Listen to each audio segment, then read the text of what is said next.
Hello আমার দুষ্ট মিষ্টি বন্ধুরা, কেমন আছো তোমরা? আশা করি ভালোই আছো। আশা করি আজকের গল্পটা শুনলে আমি গ্যারান্টি দিয়ে তোমাদের বলতে পারি পানি চলে আসবে। তাই বন্ধুরা পায়ে ধরে বলি আজকের ভিডিওটা শুরু থেকে শেষ পর্যন্ত দেখো। গল্পটি শেষ পর্যন্ত শোনার জন্য তোমাদের কাছে আমার বিশেষ অনুরোধ রইল। আমার নাম বিপুল, আমি কলেজের লাস্ট সেমিস্টারে পড়ি। আমি আমার বাবা ও মার সাথে থাকি। আমার মামির নাম সুমনা। মামি সম্পর্কে বেশি জানা না থাকলেও এতটুকু বলতে পারি যে গায়ের রং ফর্সা, চোখ দুটি অপরূপ এবং বিশাল এক গুণের অধিকারী। বয়স ৩০ বছর হবে। কাহিনী শুরু হয় আমার সেমিস্টার পরীক্ষা শেষ হওয়ার পর থেকে। সেমিস্টার পরীক্ষা শেষ হওয়ার পরে মামা মামি তাদের বাড়িতে যেতে বলে। তারা সব সময় জেদ করত তাদের বাড়িতে যাওয়ার জন্য, কিন্তু তাদের বাড়িতে আমরা তেমন যেতাম না। বাহানা করতাম, কখনো বলতাম প্রাইভেট আছে বা কলেজ আছে। এখন পরীক্ষা শেষ হয়ে যাওয়ায় আর কোনো বাহানা দিতে পারিনি, তাই আমি আর মা চলে যাই মামার বাড়িতে। আমার বাড়ি থেকে মামার বাড়িও বেশি দূরে না, ৩০ মিনিট লাগে গাড়ি দিয়ে যেতে। মামা দিন মজুর, তাদের একটি ছোট্ট মেয়ে আছে, ক্লাসে ৩তে পড়ে। মামা ও মামি অনেক আদর আপ্যায়ন করত আমাদের। আর্থিক অনটন থাকলেও ভালো ভালো রান্না করে খাওয়াত।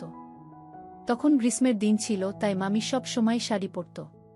আমি কখনো মামিকে খারাপ নজরে দেখিনি, কিন্তু মামি যখন শাড়ি পরত তখন মামির স্পষ্ট বোঝা যেত যেন এখনই বেরিয়ে আসবে। তা থেকে আমি মামির প্রতি ধীরে ধীরে কল্পনা করতে থাকি।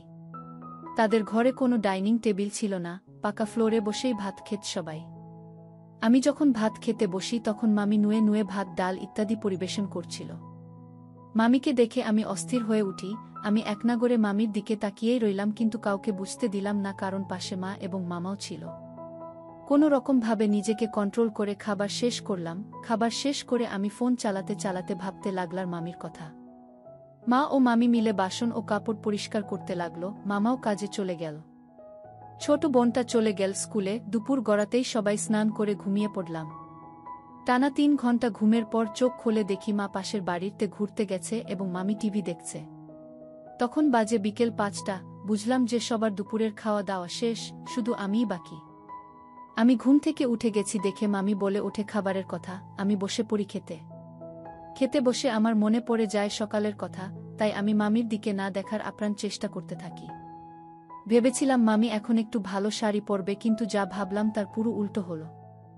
মামি সকালের তুলনায় আরও বেশি বেসামাল ছিল, কিন্তু নিজেকে আটকালাম। যাই হোক, ঘরে আমি আর মামি একা থাকায় বিনা কোনো লজ্জায় আমি তাকিয়ে রইলাম, ভয় হওয়া সত্ত্বেও। আচমকা আমি বুঝতে পারি যে মামি কিছু একটা বুঝে ফেলেছে। মামি আমাকে দেখতে থাকে, কিন্তু আশ্চর্যের বিষয় যে বোঝার সত্ত্বেও মামি দুষ্টুমির নজরে আমার দিকে তাকিয়ে থাকল কিছুক্ষণ। এইভাবেই ৩ দিন কেটে যায়। মামির এইসব কাণ্ড দেখে অনেক ইচ্ছে হতো, কিন্তু মামার বাড়িতে থাকায় পারলাম না, যদি কেউ দেখে ফেলে।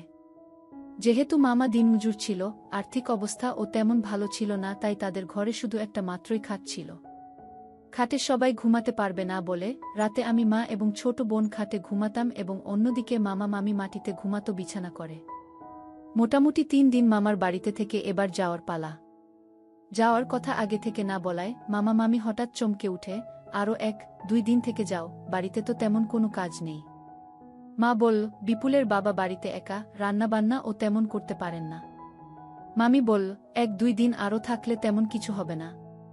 মা বলল, ৩ দিন তো থেকেছি, আর থাকা যাবে না। মামি বলল, তাহলে বিপুল ১-২ দিন আরও থাকবে। মা বলল, ও থাকতে চাইলে থাকতে পারে। মামি বলল, ও আরও ১-২ দিন আমাদের বাড়িতে থাকবে। আমি কিন্তু করলেও মনে মনে আনন্দ হচ্ছিল এটা ভেবে যে আরও ১-২ দিন থাকতে পারব। আর যদি ভগবান সহায় হয় তাহলে আরও বড় কোনো ঘটনা ঘটতে পারে, এই ভেবে ভেবে আমি মনে মনে অনেক খুশি হলাম। সন্ধ্যা নাগাদ মা বাড়িতে চলে গেল। আমি, মামা মামি এবং আমার ছোট মামাতো বোন মিলে লুডো খেলতে লাগলাম এবং আড্ডা দিতে লাগলো সময় কাটানোর জন্য। এমন অবস্থাতেও বারবার চোখ মামির দিকেই যাচ্ছিল, মামিও আমার দিকে তাকাচ্ছিল।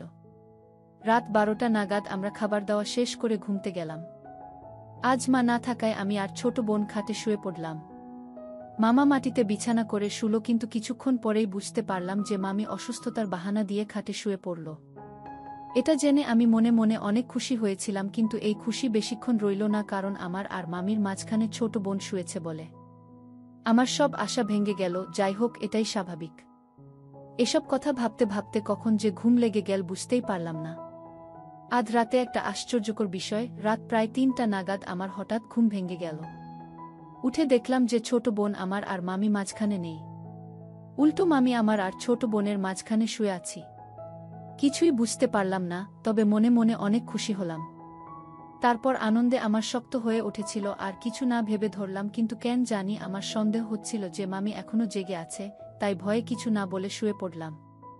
পরের দিন সকালে উঠে আমি মামির চোখে চোখ মিলাতে পারছি না, আমি আড়াল হয়ে থাকার চেষ্টা করছিলাম। কিন্তু মামি আমার দিকে দুষ্টু চোখে তাকাতে থাকে, এটা দেখে আমি বুঝতে পারি আমার মামির মনে কিছু একটা চলছে। গতকাল তাতে নিশ্চয়ই মামি জেগেছিল আর সবকিছু বুঝতে পেরেছিল, কিন্তু এটা জেনে আমি খুশি হব না ভয় পাব সেটা ভেবে পাচ্ছিলাম না। সকালের খাবার শুরু হলো। অন্যান্য দিনের মতো আজকেও আমি মামির দিকে দেখার চেষ্টা করছিলাম, কিন্তু দেখার সাহস পাচ্ছিলাম না। মামি আমার দিকে তাকিয়ে রইল আর মুচকি মুচকি হাসতে লাগে। খাবার শেষ হওয়া মাত্রই মামা কাজে চলে গেল এবং ছোট বোনটি স্কুলে চলে গেল। এভাবে কিছুক্ষণ পর ঠিক দুপুর 1টা নাগাদ মামি স্নান করতে গেল। ঠিক কিছুক্ষণ পর মামি হঠাৎ আমাকে ডাক দিল, বিপুল, আমার কাপড়গুলো সোফাতে রাখা আছে, একটু দিয়ে যাও তো। এই কথা শুনে আমি মামির কাপড়গুলো নিয়ে বাথরুমের দিকে গেলাম। বাথরুমের দরজাটাও পুরো খোলা ছিল। গিয়ে যা দেখলাম তাতে আমার কান গরম হয়ে গেল। কাপড়গুলো কোনোরকম ভাবে দিয়ে আমি চলে গেলাম। কিছুক্ষণ এইসব কথা ভাবার পর বুঝতে পারলাম মামি ইচ্ছা করে ওই জিনিসটা করেছিল। একটাই কল্পনা ছিল, সেটাও চলে গেছে। তারপর ভাবলাম এমন সুযোগ আর আসবে না। আমার কপাল ভালো ছিল, সন্ধ্যার দিকে মামা এবং ছোট বোন মিলে বাজারের সাংস্কৃতিক অনুষ্ঠান দেখতে চলে যায়। মামা আমাকে ও মামিকেও যেতে বলেছিল, কিন্তু মামি যখন বারণ করে দেয় আমিও তখন যাব না বলে বারণ করে দেই। আমি না করা মাত্রই মামির মুখে এক হাসি দেখতে পেলাম, তখন বুঝে গেলাম যে আমার আরেকটা সুযোগ আছে। তারপর কিছুক্ষণ আমরা একে অপরের দিকে দেখতে থাকি এবং মুচকি মুচকি হাসতে থাকি। এরই মধ্যে কারেন্ট চলে যায়। কারেন্ট চলে যাওয়ার সত্ত্বেও মামি লাইট জ্বালানোর কথা কিছু বলল না, চুপচাপ এক জায়গায় দাঁড়িয়ে রইল। ততক্ষণে আমি বুঝে গেলাম এই সেই সুযোগ যেটার জন্য আমি এতদিন অপেক্ষা করছিলাম। অন্ধকার ঘরে কোনোরকম ভাবে আমি মামিকে খুঁজে পেলাম। মামির কাছে যাওয়া মাত্রই ধরলাম, মামি কোনো বাধা দিল না। এভাবে কিছুক্ষণ পর মামি রেগে উঠে গিয়ে টর্চ লাইটটা জ্বালিয়ে দেয়া। এটা জ্বালা মাত্রই আমি প্রথম মামিকে স্পষ্ট দেখতে পেলাম। মামির মুখ দেখে বোঝা যাচ্ছিল যে মামি পাগল পাগল হয়ে আছে। আমরা দুজনেই চুপ, কোনো রকম কথা বলছি না। পুরো ঘরে যে এক বিষণ্ণতার ছায়া নেমে এসেছে। একটা ছোট্ট লাইটের আলো ছাড়া আর কিছুই নেই। আমরা শুধু একে অপরের দিকে তাকিয়ে আছি। এরপর মামি ঘর থেকে বের হয়ে গেল। আমি এটা দেখে আশ্চর্য হলাম এবং তাড়াতাড়ি ঘর থেকে বেরিয়ে মামিকে খুঁজতে লাগলাম, কিন্তু অন্ধকার থাকার কারণে পেলাম না। মনে দুঃখ ও ভয় নিয়ে আবার ঘরে ফিরে এলাম আর ভাবতে লাগলাম এখন কি হলো আমার সাথে। যদি মামি মামাকে সব কথা বলে দেয়। এসব কথা ভাবতে ভাবতে কিছুক্ষণ পরে হঠাৎ কারেন্ট এসে পড়ল। কারেন্ট আসার কিছুক্ষণ পরেই মামিও ঘরে চলে এলো। মামির সাথে মামা এবং ছোট বোনটাও এসে পড়ল। এটা দেখে আমি ভয় পেয়ে গেলাম যে মামি বোধ হয় মামাকে কিছু একটা বলে দিয়েছে। এই ভেবে আমার ভয় পুরো শরীর ঠান্ডা হয়ে গেল। তখনই মামা আমার পাশে এসে বসল। এবার আমার সন্দেহ যেন বাস্তব রূপ নিতে লাগল। ভাবতে লাগলাম মা জানতে পারলে কি হবে। তখনই মামা বলে ওঠে, তুই যদি অনুষ্ঠানে যেতিস তাহলে বড় মজা হতো। মামার এই কথাগুলো শুনে আমি একটু হাফ ছেড়ে বাঁচলাম। ভয়ে দূর হলো আর বুঝলাম যে মামি মামার কাছে কোনো কিছুই বলেনি। আমি বললাম, শরীরটা ভালো লাগছিল না, তাই যেতে মন করেছিল না। মামা বল, যাই হোক, এই দেখ তোদের জন্য রোল আর চাউমিন নিয়ে এসেছি। তাড়াতাড়ি ঘণ্টাখানেক পর রাতের খাবার দাবার সেরে সবার আগে শুয়ে পড়লাম অন্যান্য দিনের মতো। মনে মনে এটা ভাবছিলাম যে মামি হয়তো আজ আমার সাথে ঘুমোবে না। এইসব ভাবতে ভাবতে আমার কখন যে চোখ লেগে গেল বুঝতেই পারলাম না। অন্যান্য রাতের মতো আজকেও 2টা নাগাদ আমার ঘুম ভেঙে যায়। ঘুম ভাঙতেই আমি প্রথম চেক করলাম যে মামি আমার পাশে শুয়েছি কিনা। মোবাইলের স্ক্রিনের আলোটা জ্বালিয়ে দেখলাম মামি আজ খাটে ঘুমায়নি, বরং নিচে মাটিতে মামার সাথে বিছানা করে ঘুমিয়েছে। এটা দেখামাত্রই আমি বুঝে গেলাম যে মামি আমার উপর রাগ করেছে। আমিও আর কোনো প্রচেষ্টা করলাম না। আজকে অনেক তাড়াতাড়ি ঘুমিয়ে পড়েছিলাম বলে আমার অনেক জুড়ে বাথরুম ধরেছিল। আমি বাথরুমে চলে গেলাম। বাথরুম থেকে বেরিয়ে এসে চুপচাপ খাটে উঠব, ঠিক সেই সময় দেখলাম মামি খাটে শুয়ে আছে। এটা দেখে আমি বুঝে গেলাম যে আমার শব্দ শুনে মামি ঘুম ভাঙে, আর আমি বাথরুমে যাওয়া মাত্রই মামি খাটে আমার পাশে এসে ঘুমিয়ে পড়েছে। তারপর মোবাইলের স্ক্রিনটার ব্রাইটনেস বাড়িয়ে শুয়ে পড়লাম। তখনই মামি প্রথমবার বলে উঠি, প্লিজ মোবাইলের ফ্ল্যাশ লাইটটা বন্ধ করে দাও, তোমার মামা জেগে যাবে।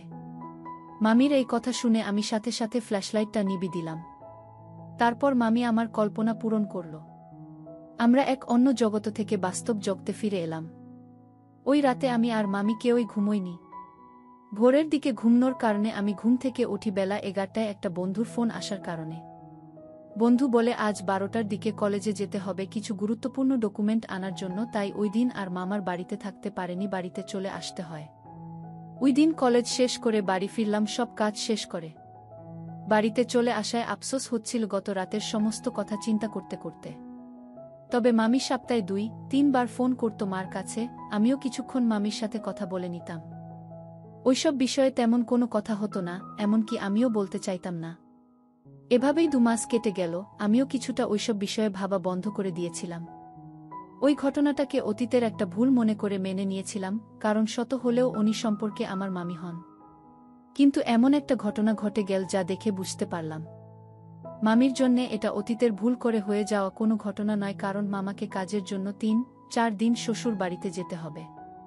মামার শ্বশুর বাড়ির লোকেদের কাজ করাতে হলে মামাকে বলেন। মামার শ্বশুর বাড়ি যাবে শুনে আমার মামাতো বোনটাও বায়না করতে লাগলো দাদুর বাড়িতে যাওয়ার জন্য। সে অনেকদিন ধরে তার দাদুর বাড়িতে যায়নি, তাই সেও মামার সাথে যাবে বলে বায়না করে চলে যায়। বাড়ির দেখাশোনার জন্য মামি বাড়িতেই থাকবে। মামা যাওয়ার আগের দিন রাতে মামি এই কথাটা জানানোর জন্য মার কাছে ফোন করে বলে যে, দিদি তোমার ভাই 2-3 দিনের জন্য আমার বাপের বাড়িতে যাবে কাজের জন্য। এভাবেই মামি এবং মা আধ ঘন্টা নাগাদ গল্প করতে থাকে। তারপর মামি বলে ওঠে, দিদি ভাগ্নেটা কোথায়, ওকে ফোনটা দাও তো একটু। মামি বলল, তুমি কেমন আছো? আমি বললাম, হ্যাঁ ভালো আছি, তোমরা কেমন আছো? মামি বলল, আমরাও ভালো আছি, কাল ফ্রি হলে আমাকে একটা ফোন করো।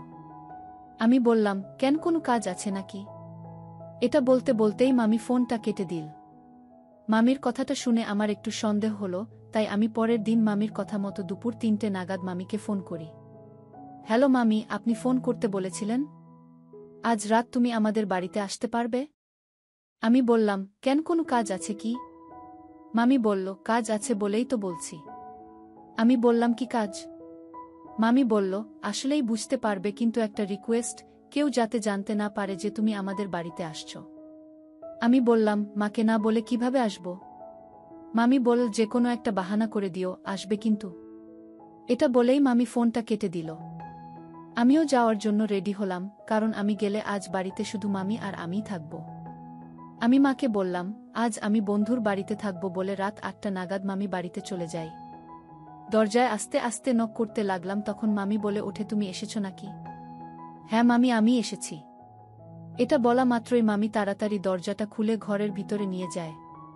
তারপর মামি আমাকে মাংস ও রুটি খেতে দিয়ে ঘরের বেঁচে থাকা কাজগুলি তাড়াতাড়ি সেরে নিতে লাগল। খাবার শেষ করে মামির সাথে আড্ডা দিলাম, তখন মামি আসছি বলে বাথরুমের দিকে চলে গেল। আমি মনে মনে ভাবতে লাগলাম, আজ বোধহয় কিছুই হবে না, শুধু শুধু আমি এসেছি আজ। এটা ভাবতে ভাবতেই দেখি মামি বাথরুম থেকে বেরিয়ে আসলো। মামিকে দেখে অবাক হয়ে তাকিয়ে রইলাম। তারপর মামি আমাকে ধরল, এরপর অনেক দিনের কল্পনা পূরণ করল। আমি ভোরের সময় বুঝে মামার বাড়ি থেকে বেরিয়ে আসি। বন্ধুরা, আজকের মতো এখানেই শেষ করলাম, দেখা হবে পরের ভিডিওতে। সবাই ভালো থাকুন, ধন্যবাদ।